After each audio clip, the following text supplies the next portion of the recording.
बेटे आपने प्रॉपर्टीज कर ली हैं, ठीक है, ट्रायंगल की प्रॉपर्टीज आपने कर ली हैं, उसके बेस आपने क्वेश्चंस कर लिए जहां पे आपको x या y की वैल्यू फाइंड करनी होती है, ठीक है। अब हमें एक थर्ड प्रॉपर्टी पढ़नी है। प्रॉपर्टी क्या कहती है, इसको आप लिख लें।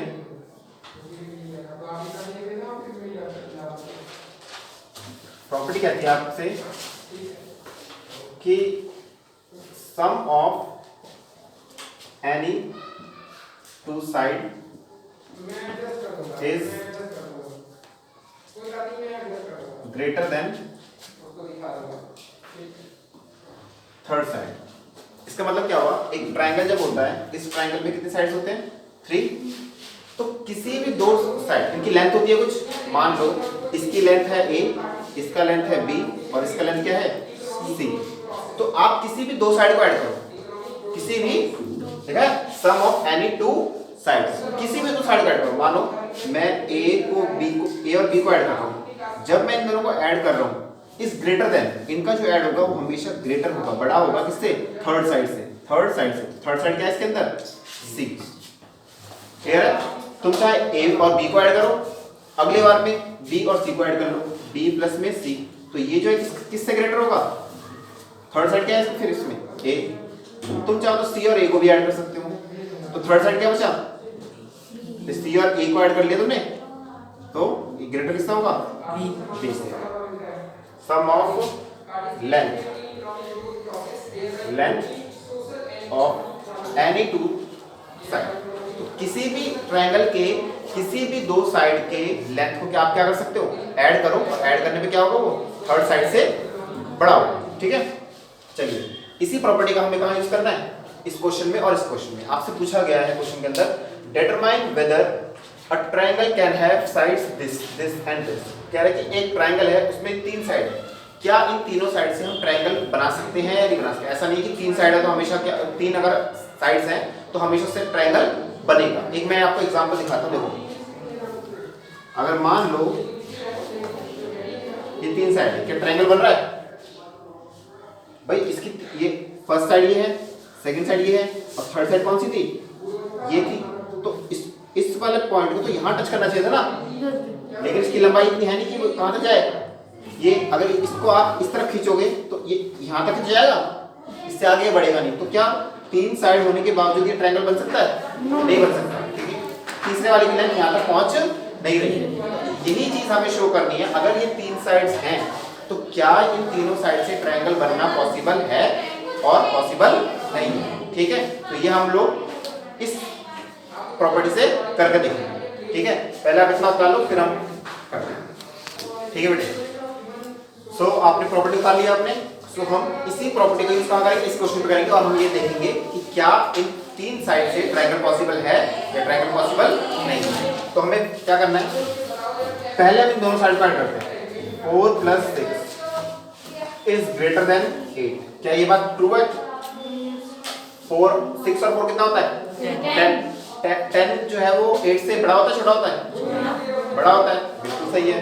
तो ये आपका यहाँ लिख देंगे आप ट्रू, क्या लिख देंगे, और ये बात अगर सही नहीं होती तो हम क्या लिख देते, फॉल्स। चलिए, पहले मैंने इन दोनों साइड को लिया, अब नेक्स्ट में इसको और इसको ऐड करना है, तो करो। 6 को किसको ऐड करना है, 8, और ये थर्ड साइड से बड़ी होगी, थर्ड साइड क्या बची, 4। तो ये ट्रू है फॉल्स है, बेटे 6 और 8 14 होता है, 14 4 से बड़ा नहीं होता, 14 बड़ा नहीं होता 4 से, फॉल्स क्यों बोल रहे हो, क्या आएगा यहाँ पे, ट्रू। हमने 4 और 6 को ऐड कर लिया, 6 और 8 को ऐड कर लिया, आप किसको ऐड करेंगे, 8 और 6 4 को, सो 8 + 4। तो क्या ये ग्रेटर है थर्ड साइड से, 8 और 4 को हमने ऐड किया तो कौन सा थर्ड साइड बच गया, 6। तो क्या ये ट्रू है, ट्रू। तो यानी कि तीनों कंडीशन सही है, तीनों कंडीशन, इनमें से एक भी कंडीशन अगर फॉल्स हो जाती तो हम क्या लिख देते कि ट्रायंगल बनना पॉसिबल नहीं, मतलब इन तीनों साइड से ट्रायंगल बनना पॉसिबल है। क्या कह रहे हो भाई, क्या बोला गया है, प्रॉपर्टी क्या कहती है, ट्रायंगल के 2 साइड को अगर आप ऐड करते हो तो वो क्या होगा, ग्रेटर होगा, किस साइड ग्रेटर होगा, हमने वही तो करके दिखाया। पहले इन दोनों साइड को जोड़ा 4 और 6 वाले को, फिर ग्रेटर 8 से, फिर 6 और 8 को ऐड करा, ग्रेटर किससे 4 से, फिर 8 और 4 को ऐड करा, ग्रेटर किससे? ट्रू है ना तीनों? तीनों बात ट्रू है, इसका मतलब कि हम इन तीनों साइड से ट्रायंगल बनना पॉसिबल है। तो लिख देंगे yes 4, 6, 8 are the sides of triangle. ये ट्रायंगल की साइड है, तो यानी कि आप इससे ये सबसे बड़ी साइड यहाँ पर लिख दो 8, 6, 4। हम इन तीनों साइड से क्या कर सकते हैं? ट्रायंगल बना सकते हैं। क्लियर हो गया या नहीं हुआ? अब किसी का बी पार्ट देखो। बी पार्ट में यहाँ पर तो हमें नंबर्स में दे रखा है, लेकिन यहाँ पे नंबर्स में नहीं, यहाँ पे एक्स में है। तो हम इसे पहले नंबर में चेंज करेंगे। क्या करेंगे इसे? चेंज करेंगे नंबर। कह रहे व्हेन x इक्वल्स टू 5, यानी कि x की वैल्यू कितनी पुट करनी है? 5। तो देखो इसका फर्स्ट साइड क्या है इसमें? 3x। तो यानी कि 3x का मतलब होता है 3 को मल्टीप्लाई कैसे करना है? x से 3 मल्टीप्लाई x की वैल्यू कितनी है? 5। x की वैल्यू यहाँ कितना लिख देंगे? 5। 3 5 कितना हो जाएगा? 15। ऐसे ही आप क्या निकालोगे? सेकंड साइड 2x प्लस में 1, सो 2 multiply x plus 1। 2 multiply x की वैल्यू कितनी है? 5 प्लस में 1 कितना आ जाएगा? 2 5 10, 10 और 1 11। अब निकालो थर्ड साइड x स्क्वायर का मतलब होता है x को हम x से क्या कर देंगे? मल्टीप्लाई। जितनी पावर होती है उतनी बार हम मल्टीप्लाई कर देते हैं। तो x की वैल्यू कितनी है? 5। सो 5 इनटू में 5 कितना आ गया? 25। ठीक है। अब ये तीन साइड हो गई, एक 15 है, एक 11 है और एक 25 है। अब आपसे पूछा गया है कि क्या इससे ट्रायंगल बनना पॉसिबल है? ये ट्रायंगल बनना पॉसिबल नहीं है। सेम हम ये वाला मेथड यूज करेंगे। तो हम पहले फर्स्ट साइड और सेकंड साइड को ऐड करो। कितना है? 15 प्लस 11। क्या ये ग्रेटर है थर्ड साइड? थर्ड साइड कितनी है? 25। तो देखो ऐड करके देखो, 15 और 11 कितना होता है? 26। क्या 26 बड़ा होता है 25 से? बड़ा होता है। तो यहाँ लिख देंगे क्या? ट्रू। नेक्स्ट सेकंड साइड को थर्ड साइड जोड़ो, 11 प्लस में 25, ये ग्रेटर देन है क्या? 15 से। बताओ ट्रू। तो यहाँ भी लिख देंगे ट्रू। अब आप इस थर्ड साइड को और फर्स्ट साइड को ऐड करो। कितना है? 25 में कितना ऐड करोगे? 15। क्या ये ग्रेटर है 11 से? ट्रू। तो ये लिख देंगे यस। सेम स्टेटमेंट क्या 15, 11, 25 are the sides of triangle। अगर आपको डायरेक्टली साइड दे रखी है तो आप डायरेक्टली यूज करोगे, और डायरेक्टली अगर आपको साइड नहीं दे रखी तो आप जो भी वैल्यू है पुट करके पहले तीनों साइड फाइंड आउट करोगे, उसके बाद आप इस प्रॉपर्टी का यूज करोगे। तो इस प्रॉपर्टी का यूज करके अगर आपको तीन साइड दे रखी है और आपसे बोला जाए कि बताओ इनसे ट्रायंगल बनना पॉसिबल है या बनना पॉसिबल नहीं है, तो आप लोग क्या करोगे? इस प्रॉपर्टी का यूज करोगे और इससे आप बता सकते हो कि क्या ट्रायंगल बनना पॉसिबल है या फिर पॉसिबल नहीं है। चलिए उतार लें। देखो तो आपने ये तो पता लगाना सीख लिया कि ट्रायंगल अगर तीन साइड हमें दे रखे हैं तो ट्रायंगल बनना पॉसिबल है या पॉसिबल नहीं है। नेक्स्ट जो हमारा क्वेश्चन है, एक स्पेशल टाइप का ट्रायंगल है। आप लोग इससे पहचान पा रहे होंगे कौन सा ट्रायंगल है। ये जो साइन है इससे आप पहचान पा रहे हो कौन सा ट्रायंगल है। ये राइट एंगल ट्रायंगल है। कौन सा ट्रायंगल है ये? Right angle triangle. ऐसा ट्रायंगल होता है जिसका वन एंगल 90 डिग्री होता है। क्या होता है? One angle. और ये स्पेशल टाइप का ट्रायंगल होता है और सबसे ज्यादा यूज होने वाला ट्रायंगल यही है। आप अगर अपनी जो सीढ़ियां हैं, स्टेयर्स है, वो देखो तो स्टेयर्स देखो ऐसा होता है, ऐसा होता है। ये आपका फ्लोर है और ध्यान से देखो ये एक राइट एंगल ट्रायंगल बना दिया। यस और नो? आपकी जो दीवारें होती हैं, वॉल्स होती है, मान लो एक सीढ़ी है कोई या कुछ भी चीज है, वो हमेशा 90 डिग्री पे होती है। दीवारें आपकी ना, दीवार कितने डिग्री पे होगा? वो 90 डिग्री पे। तो 90 डिग्री का जो एंगल राइट एंगल ट्रायंगल होता है बहुत स्पेशल टाइप का ट्रायंगल होता है। तो इसके बेस पर हमें कुछ क्वेश्चंस करने हैं। पहले इससे रिलेटेड एक प्रॉपर्टी समझ लो। देखो ये ट्रायंगल है और मान लो कि आपसे पूछा जाए कि बताओ ये राइट एंगल ट्रायंगल है या राइट एंगल ट्रायंगल नहीं है। ठीक है, तो यहां देखो कोई भी राइट एंगल ट्रायंगल होता है उसमें कुछ स्पेशल बात है। ये जो स्लैंट हाइट होती है, ऐसी जो तिरछी लाइन होती है, इसे हम कहते हैं हाइपोटेन्यूस। क्या कहते हैं? हाइपोटेन्यूस। जो परपेंडिकुलर लाइन होती है उसे हम कहते हैं परपेंडिकुलर, और जो नीचे होती है उसे हम क्या बोलते हैं? उसे हम बोलते हैं बेस। याद रहेगा आपको? जो स्लैंट है उसे क्या बोलेंगे? हाइपोटेन्यूस। जो आपका वर्टिकल लाइन है उसे क्या बोलेंगे? परपेंडिकुलर। जो हॉरिजॉन्टल लाइन है उसे हम क्या बोलते हैं? बेस। और एक थ्योरम काम करती है यहाँ पर, एक थ्योरम है पाइथागोरस थ्योरम। पाइथागोरस थ्योरम, ठीक है? पाइथागोरस थ्योरम का अकॉर्डिंग क्या होता है? कोई भी राइट एंगल ट्रायंगल हो दुनिया में, कैसा भी राइट एंगल ट्रायंगल है, उसमें एक बात ट्रू होगी हमेशा। ट्रू क्या होगा? हाइपोटेन्यूस का स्क्वायर, ये जो हाइपोटेन्यूस होगा, जो भी यहाँ साइड होगी, इसका जो स्क्वायर होगा वो हमेशा इक्वल्स टू होगा परपेंडिकुलर का स्क्वायर करो और फिर बेस का स्क्वायर करके दोनों को ऐड कर दो, उसका जो स्क्वायर होगा का सम होगा इक्वल्स टू किसके होगा?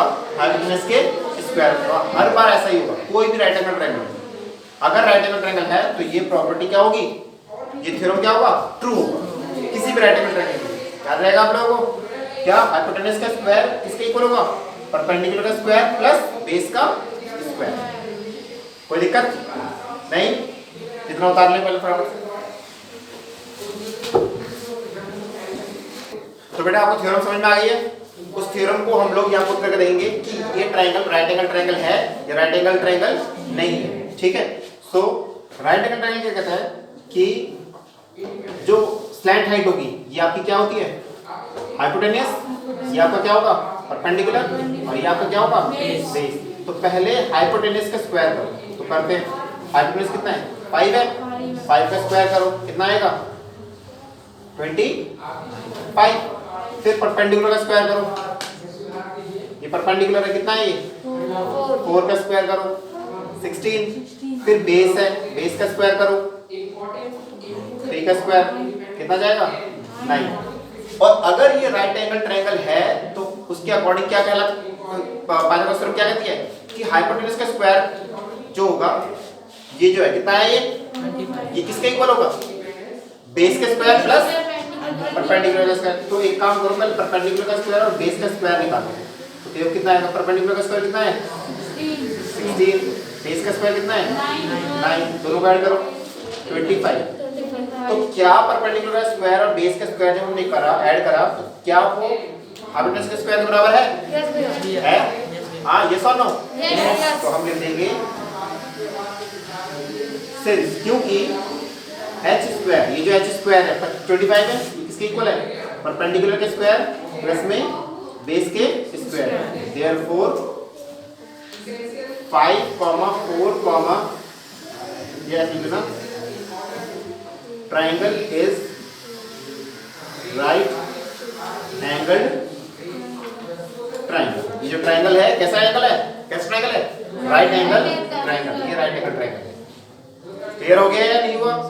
सेम हमें यहां पर भी करना है। यहां पर आप ध्यान दो, हाइपोटेन्यूस कौन सा होगा आपके हिसाब से? जो भी सबसे बड़ी साइड होती है वो हाइपोटेन्यूस होती है। क्या होती है? याद रखना हमेशा। एक तो वो कैसी होगी? स्लैंट होगी। स्लैंट मतलब टेढ़ी होगी। और दूसरा वो सबसे बड़ी साइड होती है। देखो ये 5, 4, 3, सबसे बड़ी साइड कौन सी है? 5। तो हमेशा सबसे बड़ी वाली जो साइड होती है वही हमारी क्या होती है? हाइपोटेन्यूस होती है। अगर वो राइट एंगल ट्रायंगल है तो ठीक है। अभी मुझे ये नहीं पता है राइट एंगल ट्रायंगल है या नहीं है, मुझसे पूछा गया है कि बताओ ये राइट एंगल ट्रायंगल है या राइट एंगल ट्रायंगल नहीं है, तो मैं क्या करूंगा? तीनों साइड का स्क्वायर करूंगा पहले मैं, ठीक है? तो अगर मैं इसे सबसे बड़ी साइड है इसे हम क्या बोलते हैं? हाइपोटेन्यूस बोलते हैं। हाइपोटेन्यूस का स्क्वायर इज इक्वल्स टू कितना होगा? 20 का स्क्वायर करो, कितना आ गया? ये आपका आ जाएगा 400। और ऐसे ही आप परपेंडिकुलर का स्क्वायर करोगे, इन दोनों में से किसी को भी परपेंडिकुलर मान सकते हो, किसी को बेस मान सकते हो। 16 का स्क्वायर कितना हो जाएगा? 16 का स्क्वायर करोगे तो 324 होगा? 324 नहीं होगा, सोचो कितना होगा?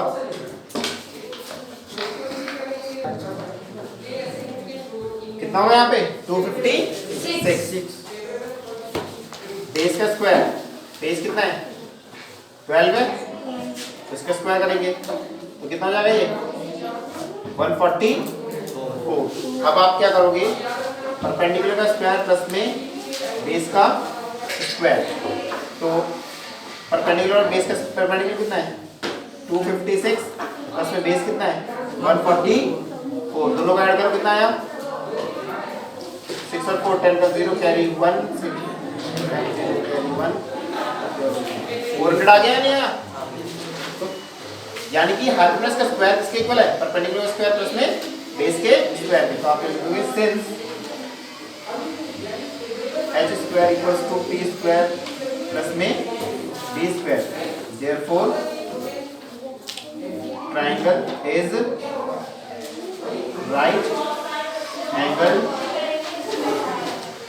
ट्रायंगल। कौन सा ट्रायंगल है, राइट एंगल ट्रायंगल, जिसमें ये इक्वल्स नहीं आएगा, जिसमें हाइपोटेनस का स्क्वायर और परपेंडिकुलर स्क्वायर और बेस के स्क्वायर का इक्वल नहीं आएगा, वो राइट एंगल ट्रायंगल नहीं होगा, उसमें वो हाइपोटेनस ही निकाला जाएगा। ठीक है ना, हम जो शुरुआत में नहीं हाइपोटेनस है, ये हम मान के चले कि हाइपोटेनस है, क्या करके चल रहे हैं हम लोग, मान के चल रहे हैं, तो हम यहाँ लेट करके लिखेंगे लेट। ठीक है, क्योंकि ये है नहीं, अगर मैंने हाइपोटेनस बोल दिया इसका मतलब आपने राइट एंगल ट्रायंगल मान लिया, लेकिन अभी तक मैं राइट एंगल ट्रायंगल को मान नहीं सकता। जब मैं मान नहीं सकता तो मैंने इसलिए लिख दिया कि हम थोड़ी देर के लिए इस बात को मान लेते हैं कि हाइपोटेनस है।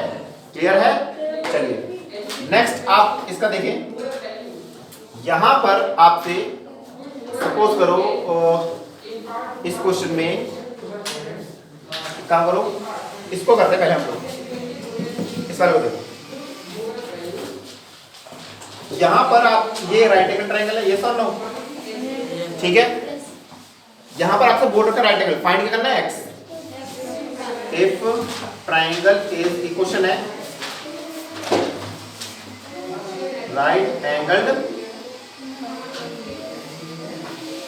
Triangle find x।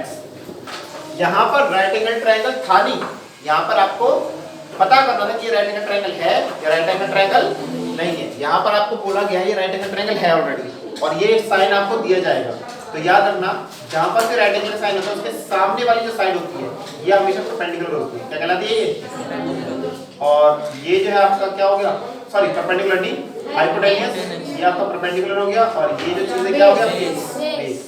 तो हम क्योंकि राइट एंगल ट्रायंगल है तो मैं यहाँ पाइथागोरस थ्योरम का यूज कर सकता हूँ, तो उस केस में हम क्या करेंगे, बाय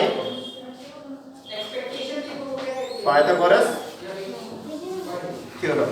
तो पाइथागोरस थ्योरम क्या कहती है कि हाइपोटेनस का स्क्वायर किसके इक्वल होगा b स्क्वायर प्लस में b स्क्वायर। याद रखना इस बात का कि हम यहाँ पर direct h square equals to p square plus b square नहीं लिखा था हम लोगों ने, करेक्ट है, क्योंकि ये राइट एंगल ट्रायंगल था नहीं। अगर कोई चीज राइट एंगल ट्रायंगल नहीं होती तो हम उसे h square equals to p square plus b square नहीं लिख सकते, इसलिए मेरे को तीनों को अलग-अलग निकालना पड़ा था। लेकिन यहाँ पर क्योंकि ये राइट एंगल ट्रायंगल है तो मैं इस फॉर्मूले का यूज डायरेक्टली कर सकता हूँ, कोई प्रॉब्लम तो नहीं है।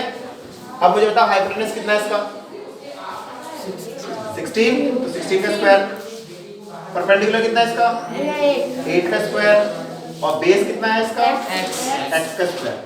16 का स्क्वायर करो कितना आएगा 250, 8 का स्क्वायर 64, और x का स्क्वायर है 16 का स्क्वायर इसके नीचे, 8 का स्क्वायर इसी के नीचे, x का स्क्वायर इसी के नीचे। अब 64 यहाँ पर प्लस हो रहा है, सेकंड साइड जाके क्या हो जाएगा माइनस, सबको पता ये बात, x square equals to 256 minus 64, subtract करो इसे, 6 में से 4 माइनस सबट्रैक्ट करेंगे तो 2 आएगा, 5 में से 6 माइनस सबट्रैक्ट नहीं हो सकता, कैरी हमने ले लिया, बॉर ले लिया, 15 में 6 माइनस करें कितना आएगा, कितना आएगा बेटे 9, और यहाँ कितना बचा 1 इक्वल्स टू x स्क्वायर। यहाँ तक ठीक है। अब ये जो स्क्वायर है ये सेकंड साइड जाकर बन जाता है रूट, क्या बन जाता है, और 192 का रूट आपको निकालना आता है एलसीएम लेकर, याद है स्क्वायर और स्क्वायर रूट जो मैंने आपको सिखाया था तो उसमें स्क्वायर रूट कैसे निकालते हैं, ठीक है 192 का एलसीएम लो पहले आप, 2 9 the 18, 2 6 the 12, 2 4 the 8 एक बच गया, एक इसे दे देंगे हम लोग, 2 8 the 16, 2 2 the 4, 2 4 the 8, 2 1 the 2, 2 2 the 4, then 2 6 the 16, 2 3 the 6, then 3 1 the 3। अब जो भी इसको आप रूट के अंदर लिख लो इन सबको जो इसके प्राइम फैक्टर हैं, ये जो दिखाई दे रहा है ना आपको, तो 2 कितनी बार देखो 1 2 3 4 5 6, 2 into 2 into 2 into 1 2 3 4 5 6 और उसके बाद एक 3 भी है। अब जो भी पेयर है उसे पेयर बनाओ, जोड़े बनाओ, ये फर्स्ट पेयर, सेकंड पेयर और ये थर्ड पेयर। जो भी पेयर में नंबर है वो पेयर से क्या हो जाता है, तो रूट से क्या होता है, बाहर निकल जाता है, सिर्फ एक नंबर। पेयर 2 का बनता है लेकिन रूट के बाहर कितना नंबर निकलता है, सिर्फ एक। तो इन दोनों पेयर के बदले 1 बार 2, इन दोनों पेयर के बदले 1 बार 2, इन दोनों पेयर के बदले 1 बार 2, और क्योंकि ये पेयर में नहीं है, जो पेयर में नहीं है वो रूट के अंदर ही रहता है, जो पेयर में नहीं है वो रूट के अंदर ही रहेगा। अब इसे मल्टीप्लाई करो आप, 2 to the 4, 4 to the 4 to the 8 8, और रूट वाले को आप उसके साथ ही लिख देंगे, तो ये आपका फाइनल आंसर आ गया 8 रूट 3। ये बात आपको समझ में आ रही है नहीं आ रही?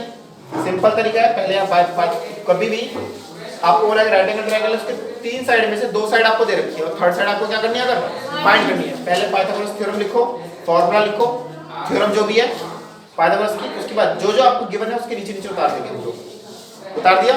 अब जिसका स्क्वायर पॉसिबल है उसका स्क्वायर पॉसिबल हमने कर दिया, यहाँ प्लस और जगह माइनस कर दिया, 192 आ गया। अब जो आया उसका स्क्वायर है, यहाँ पर स्क्वायर सेकंड साइड जाके क्या बन जाता है, रूट। फिर रूट निकालने के लिए हम लोगों ने एलसीएम लिया, एलसीएम में जो प्राइम फैक्टर आया, प्राइम फैक्टर का हमने लिखा, जो पेयर में थे हमने रूट के बाहर निकाल दिया, और जो पेयर में नहीं था उसे हमने एज इट इज रूट के अंदर रहने दिया। फिर नंबरों को हमने मल्टीप्लाई कर दिया जो बाहर थे, और इस तरीके से आपके एक्स की वैल्यू आ जाती है। क्लियर है नहीं है? उतार लो पहले इसको, फिर हम इसको देखिए बेटे। जैसा ये क्वेश्चन है सेम वैसा ही ये वाला क्वेश्चन है, इसमें आपको एक्स निकालना है, ठीक है। तो यहाँ पर हम राइट एंगल ट्रायंगल बोल रखा है, यहाँ पे क्वेश्चन ये होगा आपका कि फाइंड ये राइट एंगल ट्रायंगल आपका साइन है, ये ऑलरेडी बोल रखा है। तो हम क्या करेंगे, बाय पाइथागोरस, तो by Pythagoras theorem h square equals to क्या होगा, हाइपोटेनस का स्क्वायर इक्वल्स टू परपेंडिकुलर का स्क्वायर प्लस में बेस का स्क्वायर। और मैंने अभी आपको बताया था कि जहां भी राइट एंगल का साइन दिखाई दे उसके सामने वाली जो साइड होगी, देख रहे हो राइट एंगल के सामने वाली जो साइड है क्या होती है, वो परपेंडिकुलर सॉरी हाइपोटेनस होगा। तो आप यहां पर हाइपोटेनस आपका नहीं है, इस केस में आपको क्या दिया गया था, बेस नहीं दिया गया था, ठीक है ना। तो यहां पर आपका हाइपोटेनस नहीं था, हाइपोटेनस का स्क्वायर इक्वल्स टू परपेंडिकुलर कितना है 12, इसका स्क्वायर, और बेस कितना है 9 square. x square equals to 12 का स्क्वायर कितना होगा 144, 9 का square 81, x square equals to, इन दोनों को आप ऐड करें, 4 और 1 5, 8 और 4 12, 12 और 2 कैरी 1, 1 और 1 2, 225, ठीक है। तो यहाँ पर स्क्वायर सेकंड साइड जाके क्या बन जाएगा, रूट। रहता भी ना आपको, स्क्वायर सेकंड साइड जाके क्या बन जाता है, रूट बन जाता है, ठीक है। सो 225 का रूट निकालना है, ठीक है। तो 225 का एलसीएम निकाले आप लोग, सो ये आपका 5 से जाएगा, 5 3 द 5 4 द 20, ये 3 से भी जा सकता है। तो 3 7 द 21, 1 इसमें से रिमेनिंग रह गया, नेक्स्ट में हमने दे दिया, तो 3 5 द 15, अगेन 3 से 3 2 द 6, 1 रिमेनिंग है हमने दे दिया, तो कितना बन जाएगा 15, 3 5 the 15, 5 5 the 25 and 5 1 the 5। LCM तो लेना होगा, आता होगा आप लोगों को, ठीक है ना।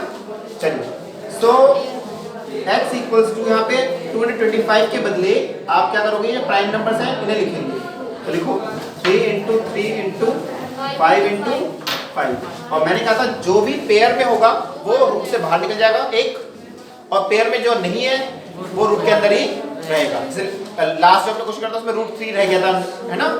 तो यहाँ पर 3 भी पेयर में और 5 भी पेयर में है। तो इन दोनों 3 के बदले एक बार 3 उतारेंगे और इन दोनों 5 के बदले एक बार हम 5 लिखेंगे।